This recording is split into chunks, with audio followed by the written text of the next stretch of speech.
Good afternoon, Hoosiers. Thank you for joining us today to get some updates from Dr. Dan and from Dr. Box and others that may be called upon. Let me just say here at the outset before I do kick it over to Dr. Box that Indiana is largely holding steady. That's a good thing on our 4 principles. You will take a deeper dive into each of those respective quadrants, if you will. But having said that, we have seen somewhat of an uptick in our daily positivity rate. That's something that we track very closely.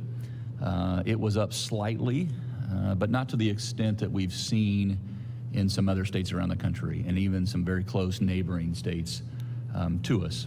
Although there were 2 days, I guess, back-to-back last week, within the last week, where we were over 500 positive tests statewide. So that was something else that we looked at, again, back to that positivity rate. And we've seen a slight or an uptick, an increase in our hospitalization rate, which is another thing that we're paying very, very close attention to. But again, not to the extent that it has threatened our overall capacity to care for those who are in need. So that said, all in all, we are managing our way through this, which has been the goal from the very outset. Folks have noted and called in other states around the country that are shaded a different color, maybe redder than we are, and each for different reasons, I suspect, but they're not experiencing the same results, and we can maybe get into that as well later on in the hour. But it's just fact that other states, the majority of them, have seen an increase, and we pay attention to what happens around us, not just inside our state, but around us. And some states, as I alluded to, are experiencing surges, or in some cases, resurges, so to speak. The nationwide positive cases collectively are at a peak level, primarily in some certain areas, but again, across the whole country. And so that just underscores the fact that what we've said every week, all of us, that this virus is on the prowl. And in some places, it's gaining momentum. It's not slowing down. That spread is not slowing down. It's just doing the opposite. And that's why you see a number of states that are actually, even though they've maybe reopened recently, they're now going back and closing some of those facilities or closing parts of their economy. We don't want to find ourselves in that situation. And so understanding that July 4th is right around the corner, where we celebrate our independence, we wanted to make sure that we were all on the same page going into this weekend as we were looking to go from stage 4 to stage 5. I'll just say, having prefaced this, knowing all of the information that we're taking into account, knowing that a date doesn't drive us, but the data does,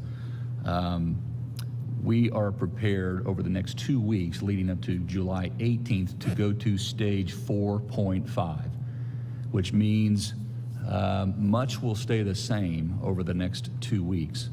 Some things will change, especially to get general about it, indoor, outdoor activity.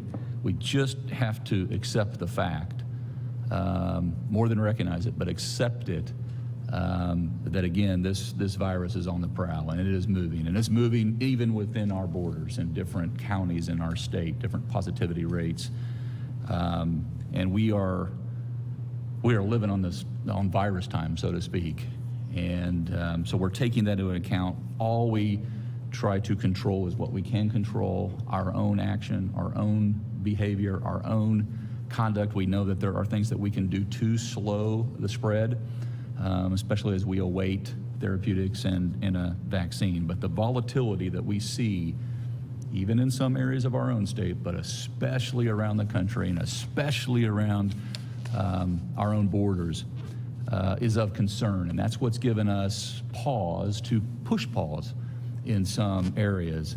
And so 53, I think, Rachel, 53 press conferences later, we will be back next Wednesday. You heard it here. I hope, well, I'll be back. I'm hoping you'll be back. We'll be back here at 2:30, same time, same channel. We want to make sure that we're providing you the updates, what occurs over the next 7 to 14 days. So we didn't take this lightly. We evaluated it at every angle that we knew. Now, so what does that mean? And we'll all get more into this, but just kind of on the surface, stage 4.5 means that our capacities, for the most part, will stay at the same level, stay at the place where they are today.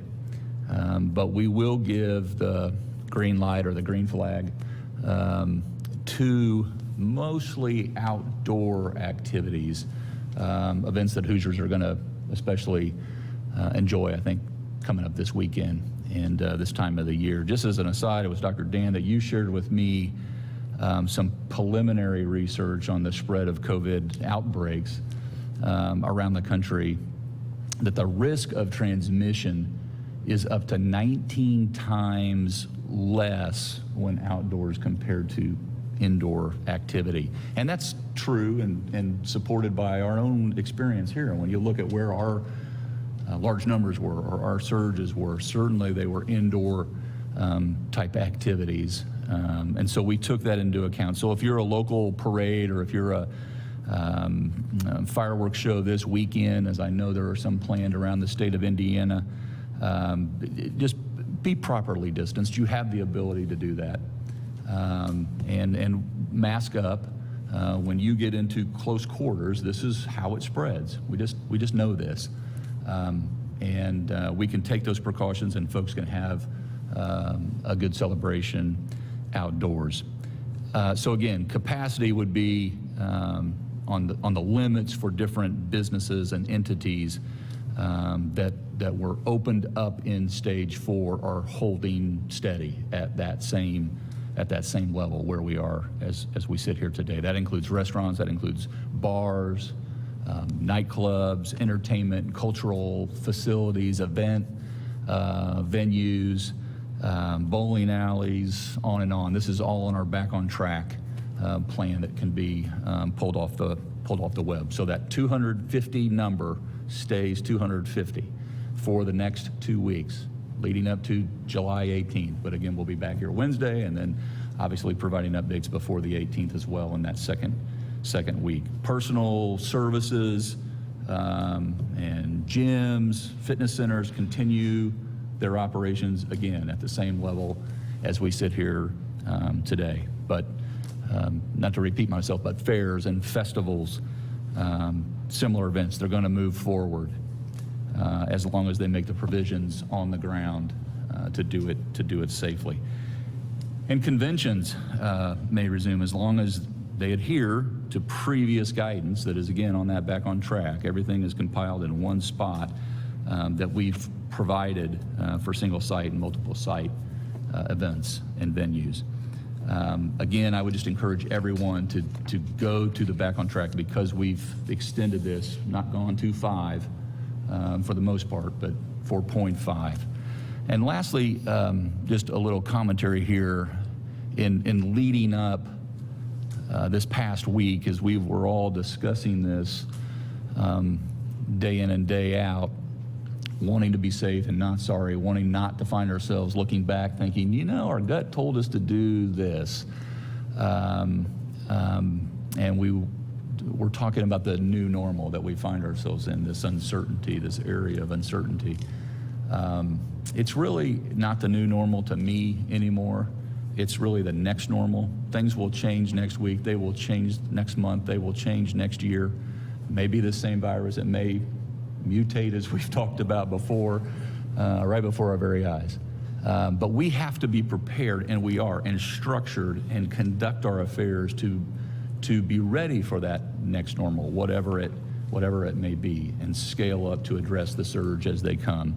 So for the most part, This gives all of us a little more additional time to manage our way through this. I said at the very outset, probably the first week, that I wanted Indiana to be through this the safest and swiftest and surest way possible.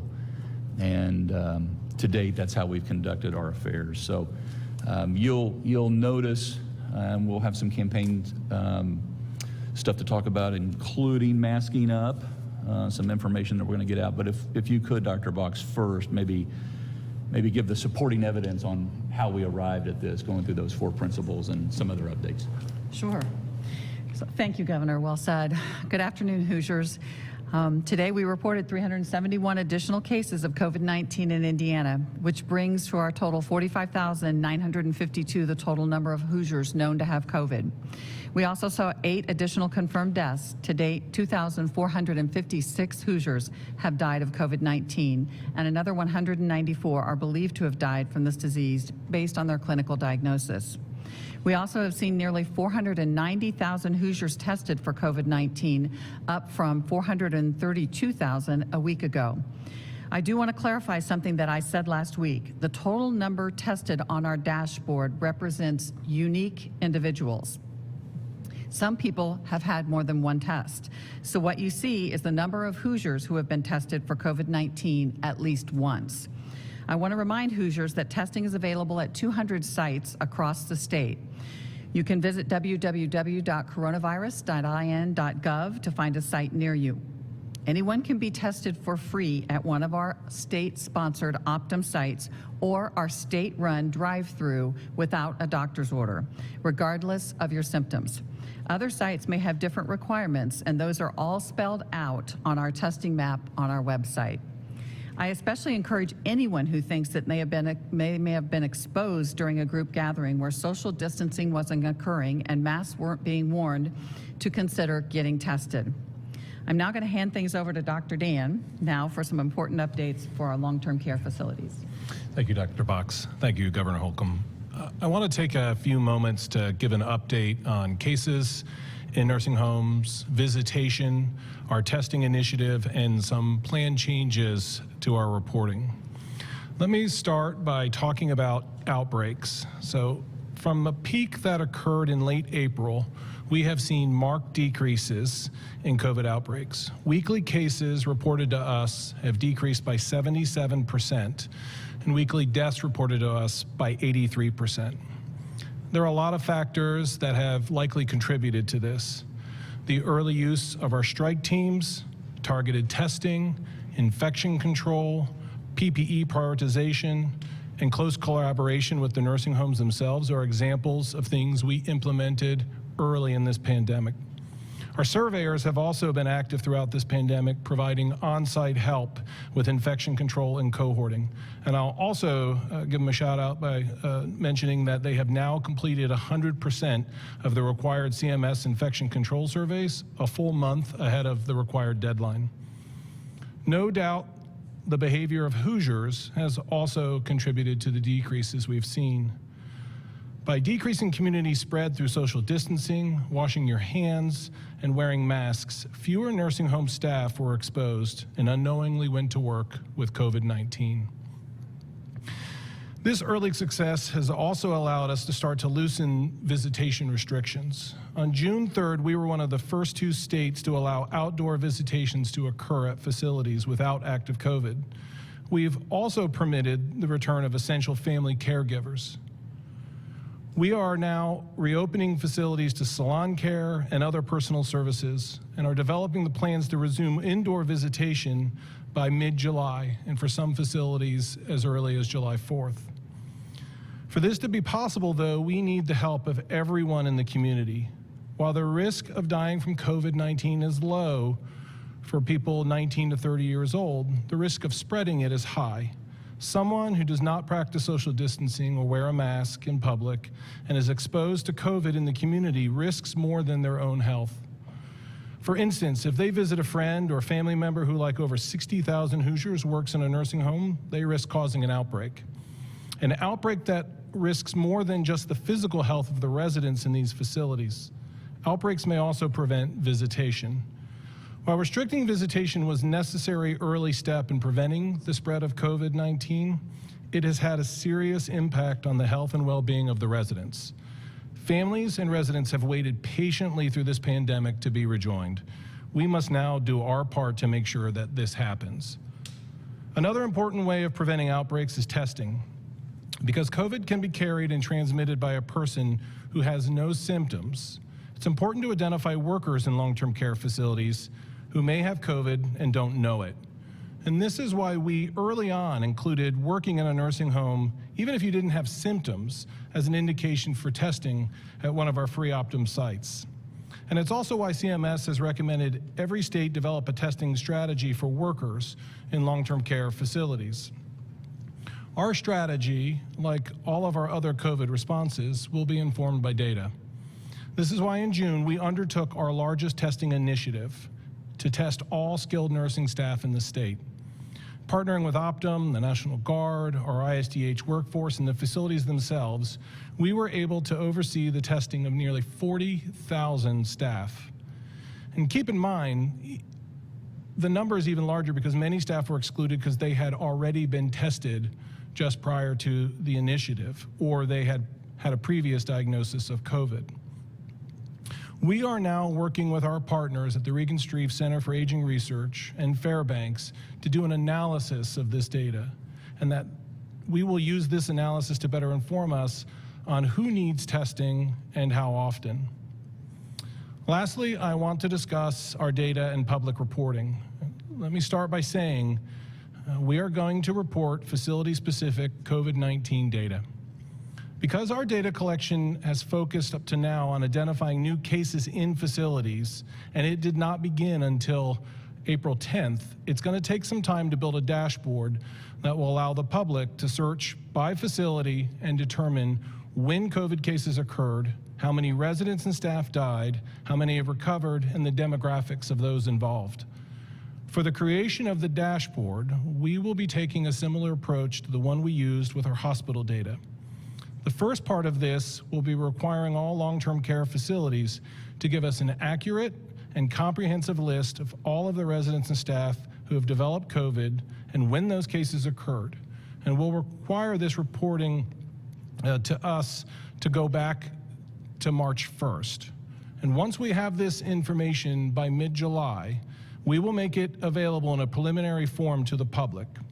But we're also going to use this data to build out a dashboard with the expectation that, barring any unforeseen problems, it will be publicly available 2 to 4 weeks after the release of this preliminary data. And it's going to take some time, but that time is necessary to follow the process so that we can have an informative and updatable interactive public dashboard moving forward. So why are we doing this now? So as we've stated from the beginning, we have been focused on early identification and mitigation of COVID outbreaks in long-term care facilities. And at the peak of the pandemic, we focused our resources on testing and infection response. We've also focused communication on getting the information that's necessary to families to make sure that outbreaks were communicated to residents and their representatives. And throughout this time, we have supported facilities and local health departments' rights to publicly report their data on their own web pages. Recently, both the largest associations that represent long-term care facilities and AARP, who advocates for the residents in these facilities, have expressed their support of providing facility-level information. As we have all learned, responding to this pandemic requires us to continually evaluate our approaches and, when appropriate, to change them. This is one of those times. Thank you, Dr. Dan. Thank you. Throughout this pandemic, we've been monitoring a lot of data surrounding COVID-19 to help inform our decisions. So now I'll get to the data, Governor, that you wanted me to give. The analysis focuses on the 4 guiding principles of our reopening plans: the number of hospitalized COVID-19 patients, our hospital's ability to treat a surge of patients, the ability to test all Hoosiers who have symptoms of COVID-19 or are close contact of a positive case, and the ability to contact trace all cases. As you can see in the next slide, our hospitalization numbers had trended down until about the last week or so. On April 8th, we had 1,749 people who were hospitalized with COVID-19. We had a low of 595 on June the 26th, but numbers have once again increased. As of today, 668 Hoosiers were hospitalized with COVID-19. And as of June 25th, we are seeing about 33 new COVID patients being admitted every day. As I mentioned earlier, our ICU beds and ventilator capacity have held steady. Ventilator capacity has been hovering around 40% for the state, and ICU beds have been over 80%. We also have seen significant increases in testing of individuals, especially within the past 8 weeks. We always see declines over the weekends, but the overall numbers have increased significantly. Another of our guiding principles has been contact tracing. As you may recall, ISDH launched a centralized contact tracing program in May. To date, more than 650 contact tracers have been hired and trained. An average of 345 citizens are calling the State Department of Health contact tracers each day to provide information about their case. 75% of people who test positive are successfully reached by our contact tracers, and of those, 85% are interviewed within the first 48 hours. We're making 2,500 daily calls to people who have tested positive or their close contacts. And we continue to scale up as needed so we have the ability to contact trace all Hoosiers who need it. We continue to do this in close conjunction with our local health departments. But we need your help. We need Hoosiers to respond to the contact tracers and provide information about others that they may have exposed. There is still a percentage of individuals who test positive who cannot be reached because their phone numbers aren't correct or who won't respond to the contact tracers. I'm asking every Hoosier to do their part to help keep COVID-19 under control and to respond to contact tracers as we reach out. We know that as people get out and about, we will continue to see more cases. We've seen cases increase in parts of the state, like Elkhart County, where we've seen 400 new cases in just the last 7 days.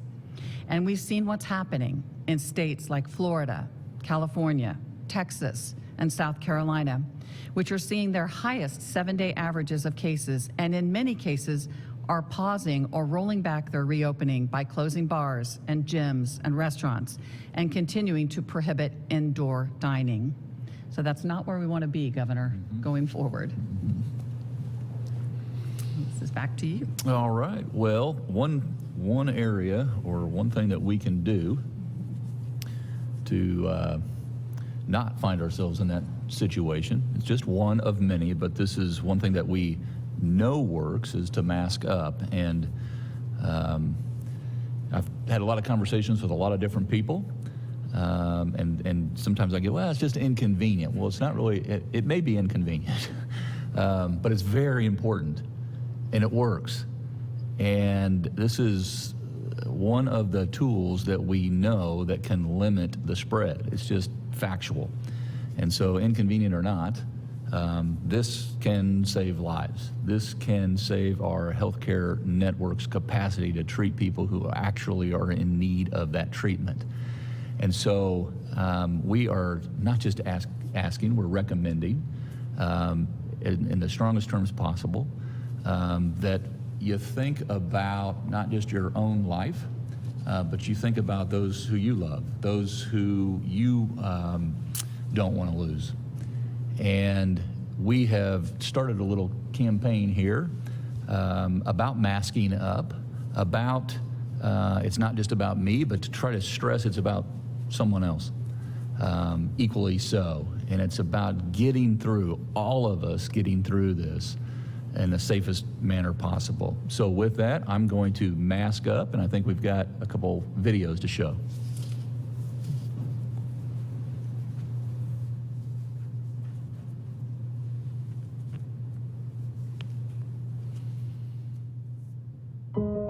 I wear my mask for my daughter, my family, and my patients. I wear my mask for child welfare workers. I wear my mask for my parents, Tony and Carol. I wear my mask for my daughter, Courtney. I wear my mask for my wife. I wear my mask for my mom, Barb. I wear my mask for my parents. I want to ensure that my family is protecting yours. I wear my mask because I've spent my entire life protecting others. I wear my mask for Julia, my daughter, who teaches a boy with heart disease how to swim. I wear my mask for Dr. Box.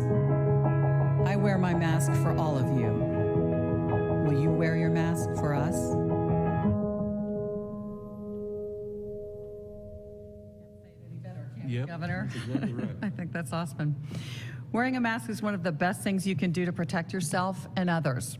Remember that the Fairbanks study found that 43% of individuals who tested positive had no symptoms at the time they tested positive.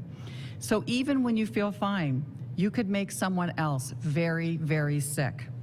We've seen reports out of Michigan where nearly 100 people were infected after visiting a bar where masks were not worn and social distancing was not occurring. We've also heard about hairstylists in Missouri who were infected with COVID-19 but were wearing their masks. All of their clients were also wearing their masks, and not a single one of their 140 clients has tested positive for COVID-19.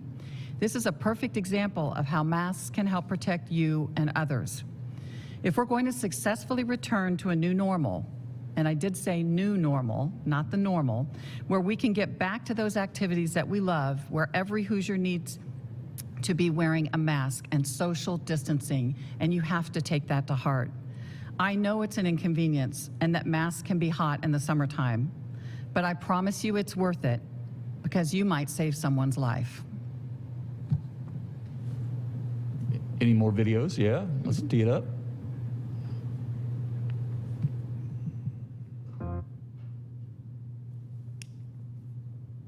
I wear my mask for my family and friends, and because I respect you.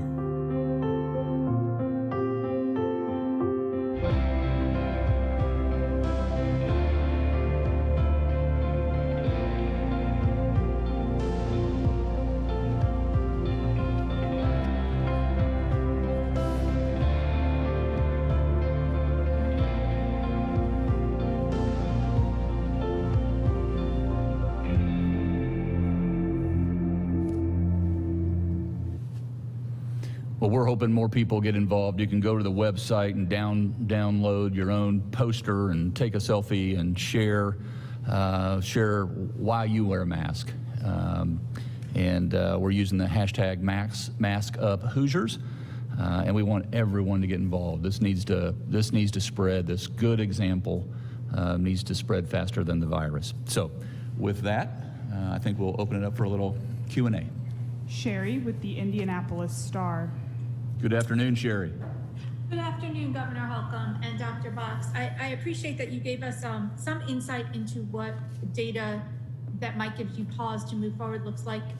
Can you give us some more sense of sort of where, is it just a matter of numbers trending in the wrong direction? Is there a level at which you start to think, I mean, especially seeing what's happened with other states, you want to stay ahead of the hospitalizations. You don't want to find yourself like Houston, I imagine, you know, kind of saying we don't have ICU beds. So are there metrics that you can sort of give for where you begin to say, okay, now is the time we need to just sort of pull back? Yeah.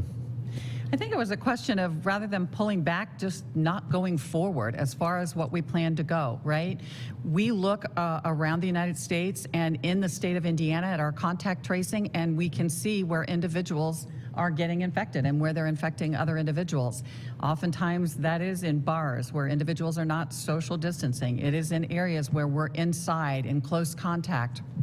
It is in big groups that are getting together. So really the purpose of this was to say, we see our numbers ticking up just a little bit, but we're not blind to what's happening across the United States, and we really don't want to be there. We want to continue to be conservative and smart about this. And we thought that looking at our numbers for another couple of weeks, helping to make the decision about how far we advance in another couple of weeks was more appropriate. Yeah, and I'd just say that it's very just compelling when you see different counties.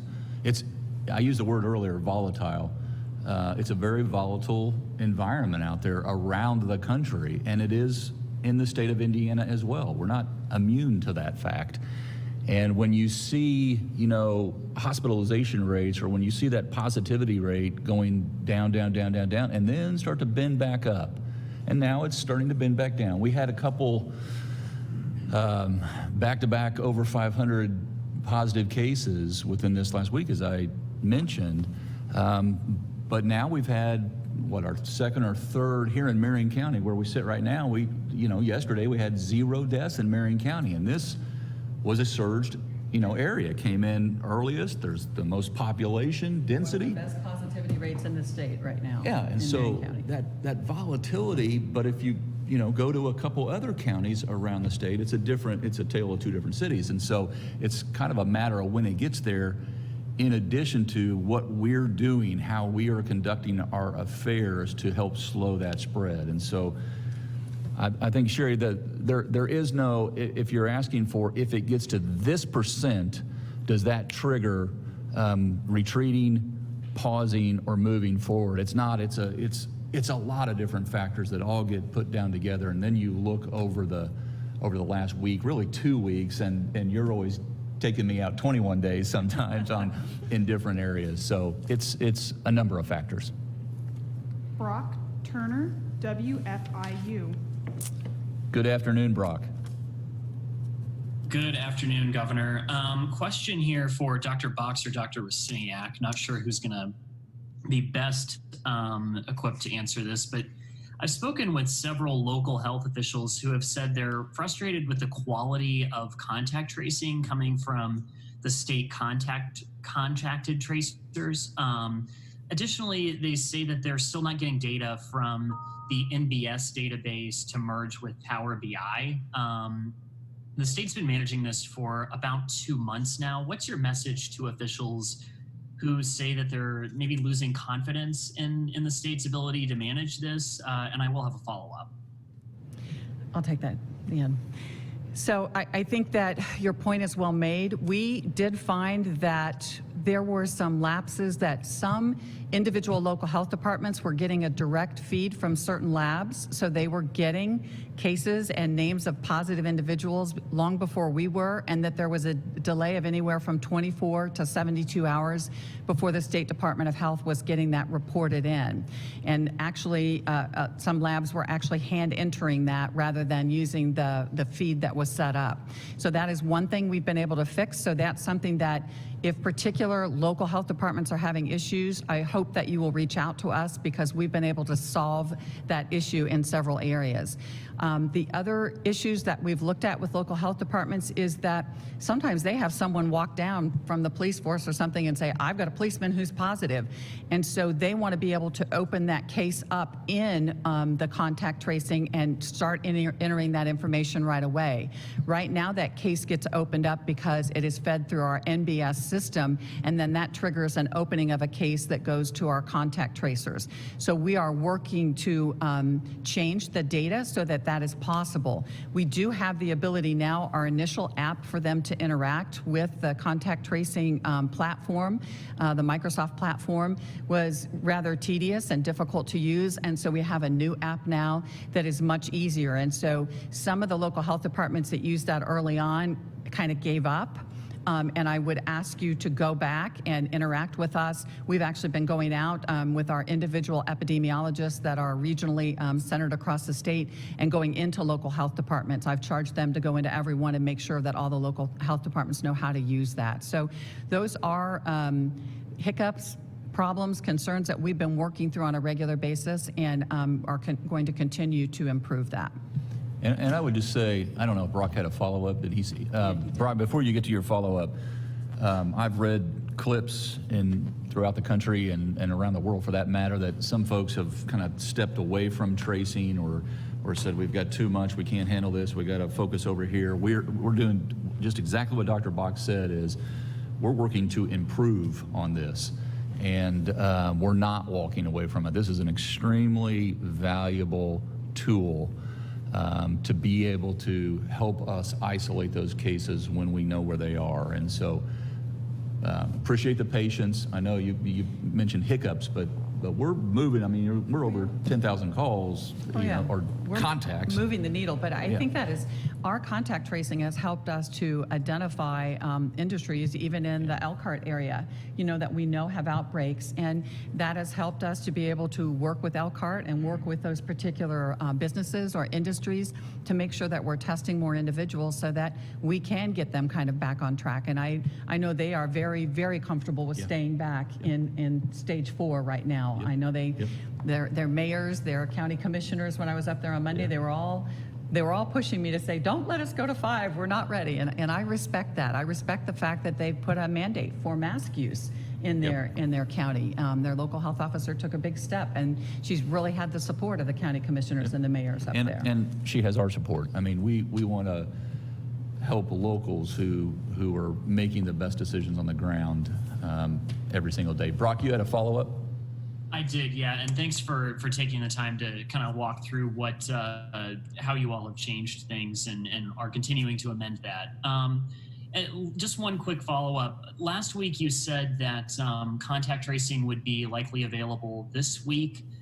Any updates on that and any sort of, I guess, teaser on what we should be expecting on what that data looks like? I know we just got the long-term care facility data, but yeah, that would be helpful as well.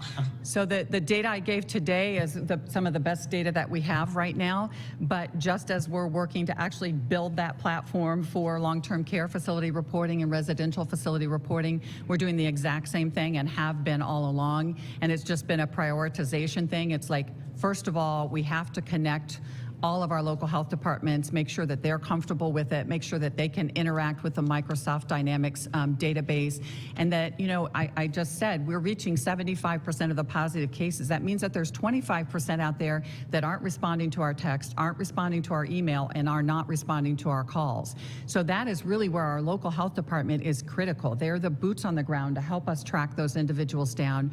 They're the boots on the ground to help us make sure that they can connect individuals to resources when they need help to be able to quarantine and to be able to isolate. And they're the boots on the ground to help us work with, as I said earlier, industries, businesses, long-term care facilities that have outbreaks. So that had to be our first priority, but the other is coming along also. And not to dwell, but the Fairbanks study shows us that we got a long way to go. I mean, we've got 90-some%. We've still got about 96% of Hoosiers that need to get infected or exposed to this. So there's still a lot of people out there that are at risk. Tracing will be with us for a while. Brandon Smith, Indiana Public Broadcasting. Good afternoon, Brandon. Afternoon, Governor. Afternoon, Dr. Box. I have a couple of questions that are along a similar vein. I'll ask the first one and then follow up with the second one. First, on the mask-wearing ad campaign, you've been recommending the wearing of masks through this entire process. What do you think will change now? Well, one thing I hope is that individuals watch the news every night and they see what's happened in other states where there hasn't been social distancing and there hasn't been mask wearing. And I hope that we start to take to heart that Indiana could very easily be in that same situation in the next 2 to 4 weeks or 6 weeks if we don't take this to heart. I think that the mask campaign is really meant to go out on social media where we can reach maybe some of the younger kids that don't watch this show every day and haven't heard us say this over and over again. They may not watch the news and hear Fauci or other people talking about masks. So, the point of that is to say, it really is about protecting other individuals, and it can give you some protection also. The CDC just on June 28th matched the WHO's recommendations that the public should wear masks in public, and I think that's a really important message for us to get out. You had yeah, thank you. When it comes to the pause that we're going to go into right now, or even potentially the need to reimpose some restrictions, do you think that the majority of Hoosiers who've been experiencing fewer and fewer restrictions over the last 2 months are going to be, quite frankly, okay and more importantly, cooperative if they have to go back under these restrictions? Well, for the most part, they have so far, and we've appreciated it. And that's why we're in the shape, I think, in large part because of Hoosiers. Not only do we believe, you rightly used the word, I think, recommended, or our guidelines have suggested people to wear masks, or the campaign for to wear a mask can be helpful. And I got to tell you, as I get around, absolutely. Do I see people not wearing masks? Yes. Do I see a lot of people wearing masks? A lot more today than I did a month ago or 2 months ago. And so it simply just can't be said enough. We know it works. I hope people don't look at it as inconvenient, but look at it as cool. Like, I'm doing my part, my patriotic duty to try to get us through this sooner rather than later. And so, just to be blunt, Brandon, yes, I do think Hoosiers, for the most part, see what we see. That's why we share it. That's why we're transparent about it. And I think when Hoosiers see that hospitalization rates are starting to tick up, when they see the positivity rates start to tick up, in some counties more than others, when they see states on our borders, when I'm talking to other governors and they're showing me hot spots, places where there are surges that they're concerned about, that gave us pause. And I don't want to, overstate it.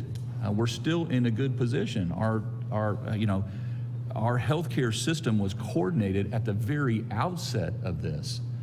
And we were able to identify early on the ground and be able to test and trace, and we continue to ramp up those tools. And so, it's a lot of this has to do with our conduct, as I keep saying, but a lot of it has to do with our conduct. And other governors around the country are saying the exact same thing. They're pleading with folks to think about us, think about we, not just me. Meredith, WLFI. Good afternoon, Meredith. Good afternoon, Governor. I have a couple of questions. So some other states who, like New York, New Jersey, were kind of at the peak of it. Now they're seeing a large dip in cases. They are mandating that people who come from some of these hotspot areas be quarantined for 2 weeks. Is that something you would consider? And then my second question is, why not just mandate wearing masks? You have the ability to do so. Why not just do that? I'll go, and then I can read your expression. You have something to share. For right now, because I believe in Hoosiers, and I believe that Hoosiers are doing the right thing for the most part in terms of doing their part to help slow the spread. I think that is, again, one aspect of this all where we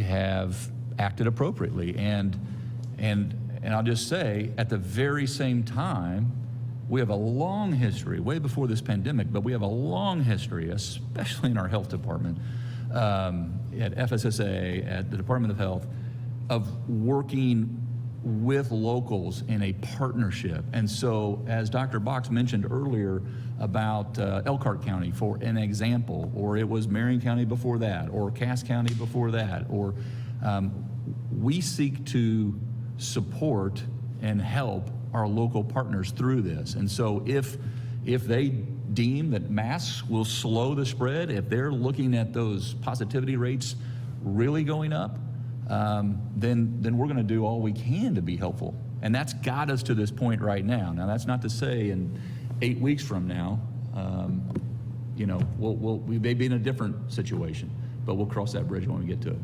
I know you had something to say. Well, I think that what you said is exactly right, that we have always supported the locals and their ability to make the best decisions for their communities and their counties. And I think with St. Joseph County and with Elkhart both mandating the use of masks, the governor and I support that 100%. We would never not support that. And I think that whether your data looks good or bad, mandating masks may make a difference, but my concern is that sometimes it makes people almost more stubborn and stand their ground. You're trying to force me to do this, and I'm absolutely not going to be forced to do this.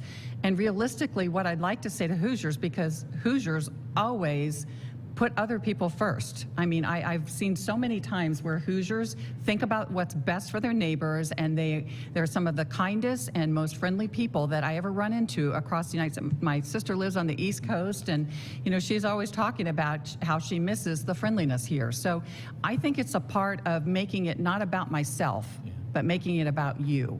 and recognizing that this is something you can do in this pandemic every single day when you go out. And I think it's also important that businesses can be a part of this partnership too.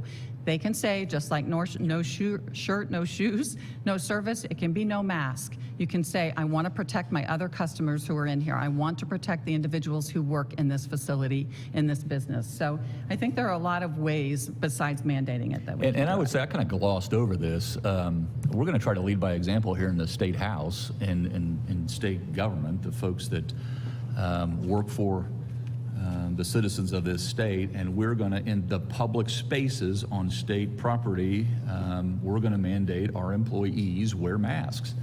And so we'll try to lead by example. This is, it almost, after you do it for a while, it almost just becomes part of the culture, and you kind of feed off of, we're in this together. And it's not rhetorical anymore. It's actually the action that's getting us through. And Meredith, I think you had a follow-up as well. Yeah, I was just wondering if, you are going to take any steps. A lot of other states have, people who are coming from hotspots to visit, states who have seen a downward trend in their COVID cases. Is that something you would consider if somebody comes from, say, Florida or Texas or something like that? I do know individuals across our state that are already asking people to do that. If they come back from a particular hotspot, they live in a hotspot and they're coming, they travel by airplane. I think that's a really hard thing to keep track of and to enforce. And I think that, our borders, this virus doesn't respect any border, nor does, the ability to control I-70, I-65, and everybody that uses this as the crossroads of America. So I think that would be very difficult for us to do, but I think out of respect, especially if there are high-risk individuals that you want to be in contact with, that's a very, very good plan.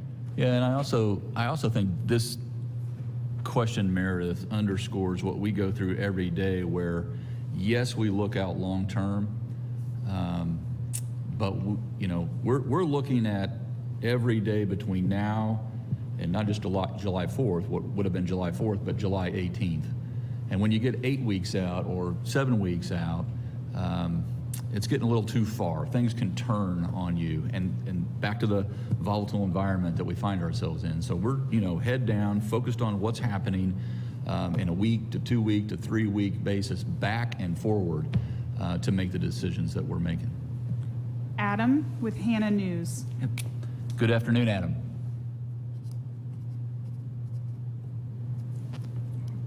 Good afternoon. I have a question about contact tracing.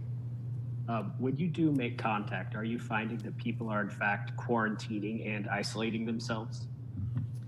So in all honesty, when we make contact, some people know their test is positive, and some people we're the first person to tell them their test is positive. So in all honesty, we are telling them that and then going through bit by bit, what does isolation look like? What does that mean?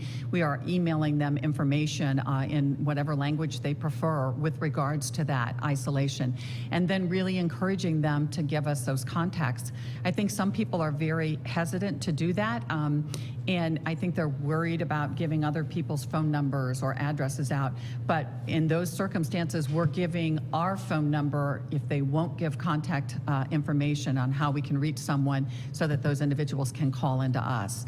But yeah, for the most part, people are really trying to follow this. Now, there are individuals that have a really hard time doing that. They may live in a home where grandma and grandpa live there, and there's no way to have your separate bathroom or your separate bedroom. And there are ways that we try to help them with that. There are issues around the state where some counties have actually been able to find RVs or apartments or other places, motels, where they can house individuals for the isolation time or quarantine. Sheila Angola, WLKI. Good afternoon, Sheila. Good afternoon, Governor. How are you? Fantastic. Yourself? I'm great. Well, as you know, 4-H is something that's important to many Hoosiers.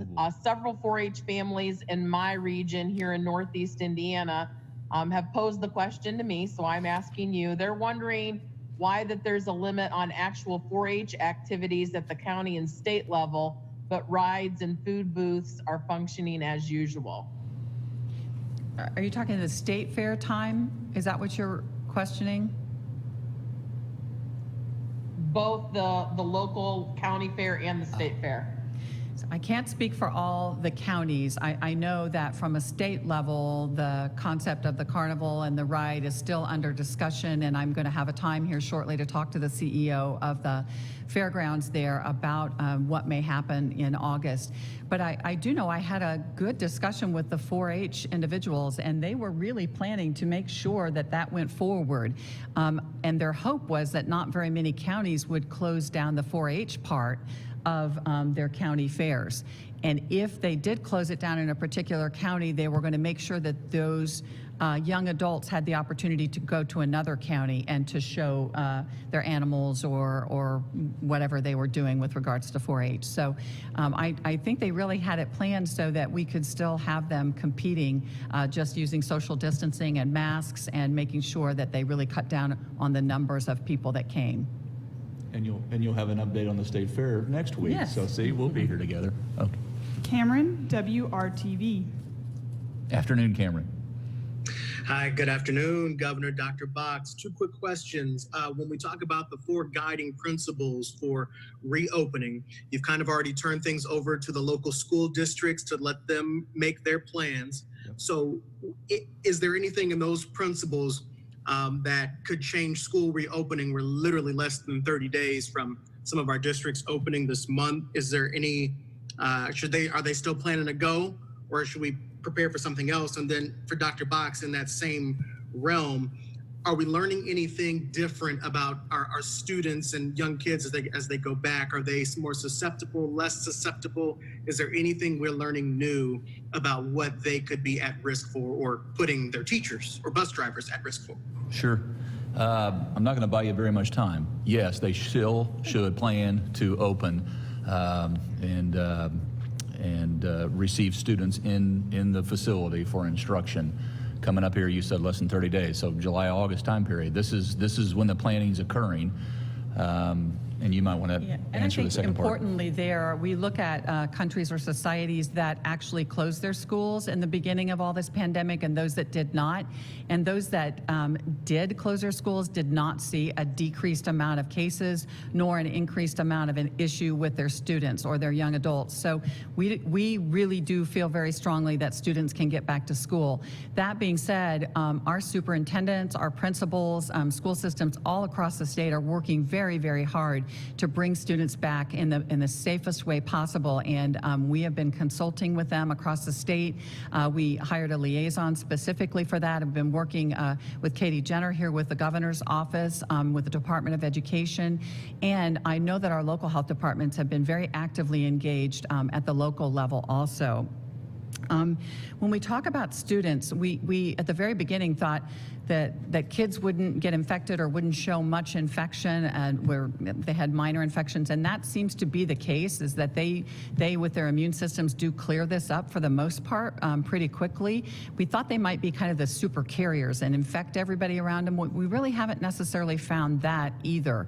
So what we do know is that there's a very small percentage of students, young adults, that can end up with a prolonged inflammatory syndrome, kind of a post-infectious syndrome, and that's the MISC that we've talked about. We still, in the state of Indiana, are only at 7 documented cases, and we've investigated about 19, but it's still something to be concerned about and something that we're looking for closely.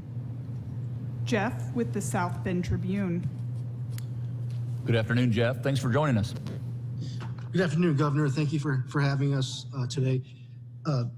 You've mentioned Elkhart several times, you and Dr. Box, in this press conference. Can you talk a little bit more about what role what's happening at Elkhart has played in your decision today to extend the order at least 2 more weeks? Are there other hot spots around the state that you can also identify here for us? Yeah, you want to talk about, well, you weren't just in Elkhart. You were in, I think, Elkhart, Goshen, LaGrange. You were Goshen. I didn't make it up to LaGrange this time. But I did meet with a lot of individuals from the communities that were from LaGrange.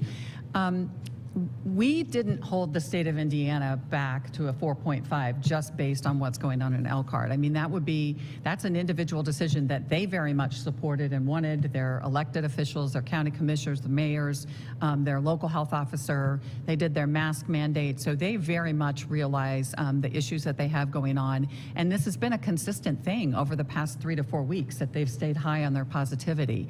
But there are other areas, and you know, we see just a little bit of uptick in cases down in the Vanderburg area. We're still watching a couple of things that we've identified in the southern part of the state where we had some community get-togethers that actually ended up infecting several people and brought numbers up in counties there. So we're watching all of that, but it really had more to do with the global look at the United States and the overall state numbers that we looked at. Tom Davies, The Associated Press. Hello, Tom. Hello, Governor. How do you feel about the Indy 500 going ahead with possibly more than 150,000 people and the state fairgrounds playing a month-long festival, even though the state fair has been called off? Don't those type of events run the risk of being super spreaders for the virus? Well, you want to talk about the second half of his question, but I'll say that, you know, the IMS, not just, I mean, forever, but to date during this pandemic has been extremely thoughtful and thorough and fan-centric, especially when it comes to safety. We always think about this being a safe place for the drivers. Well, this year, they have just underscored time and time again, we're not having fans at the races this weekend. So they made the right decision for them, obviously, before we did. And I will say about the Indianapolis 500 in August, scheduled August 23rd, again, weeks away, but that is a massive piece of property. You can fit a lot of different sports venues and physically distance out there. But again, there's some time before we get there. I mentioned Dr. Dan, you know, showed me that preliminary research, and if you're properly physically distanced and you're outdoors, it dramatically goes down by the tune of 19 times. So they'll make the right decision, and we'll support that. And he asked again about the state fair. The state fair, yeah. Right. And I understand your question there, and that's why we are still in discussions about that, and I'll be talking with the CEO of the State Fairgrounds as to what the plans are out there. Hopefully have an update next week for you. Our final question is from Rob Burgess with the Wabash Plain Dealer. Good afternoon, Rob. Good afternoon, Governor. Made it in just under the wire. So this is for any of the doctors. I wanted to get your take on a study released last month that showed that COVID-19 antibodies faded from the patient's bodies rather quickly. I wanted to see how that relates to the results you've been seeing from the studies you've been doing. Does this potential lack of long-lasting antibodies mean that herd immunity won't be possible, even if we do eventually get to something like a 70% infection rate? Rob, are you vacuuming while you're asking this question? No, I'm using a different headset than usual. Okay, got it. I can take a stab at that. So I do know the study you're looking at, and for sure, as you see antibody levels start to decrease after an infection, you would start to worry a little bit about whether somebody's losing their immunity. The short answer to that is we really don't know yet. There's more to immunity than antibodies. There's also studies that look at T cells, which are a special type of cell in the body that is often there to help kill viruses, that those levels may be actually higher in people who have been exposed. So while for sure we're going to continue to watch the data on the antibody test as more and more of them are done, to this date we still don't know of any case that's been validated of anyone who has been reinfected, and we're now looking at about probably 4 or 5 months since this started. So knock on wood, we're going to have at least a period of immunity, but we need to watch the data and continue to do so closely. Mask up, it's cool. Thank you for joining today's briefing. Governor Holcomb's next briefing will be Wednesday at 2:30 p.m. Eastern.